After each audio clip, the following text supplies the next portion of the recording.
ఇది సాధారణమైన ఆలయం అయితే కాదు. భక్తి, ప్రశాంత దేవానుభూతి, పవిత్ర దత్త క్షేత్రం గంగాపూర్. మధ్యాహ్నం జరిగే హారతిలో మనలో ఉన్న దుష్ట శక్తులు అన్ని ఒకేసారి పైకి వచ్చి ఆ పైపుల పైన ఎక్కుతాయి. దత్తా నన్ను వదిలే, దత్తా నన్ను వదిలే అని చెప్తారు.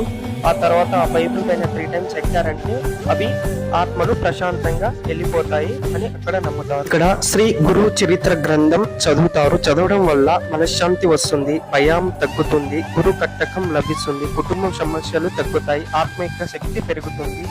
7 లేదా 14, 21 రోజులు ఇది కంప్లీట్. ఇక్కడ అష్ట తీర్థాలు ఉంటాయి. భీమ అమర్రాజ సంగర తీర్థము, కల్వేశ్వర తీర్థము, చక్ర తీర్థము, మన్మథ తీర్థము, పాప వినాశ తీర్థము, కోటి తీర్థము, రుద్రపాద తీర్థము, సంగేశ్వర తీర్థము ఉంటాయి. ఈ తీర్థంలో స్నానం చేసిన తర్వాత శివుడి పైన అభిషేకం చేస్తే పాపాలు తొలగుతాయి, ఆరోగ్యం మనశ్శాంతి కలుగుతుంది, చెడు శక్తులు దూరం అవుతాయి, దంపత సుఖం ప్రేమ కలుగుతుంది. ఇక్కడ స్నానం చేస్తే కోటి తీర్థాలు స్నానం చేసిన ఫలితం వస్తుంది.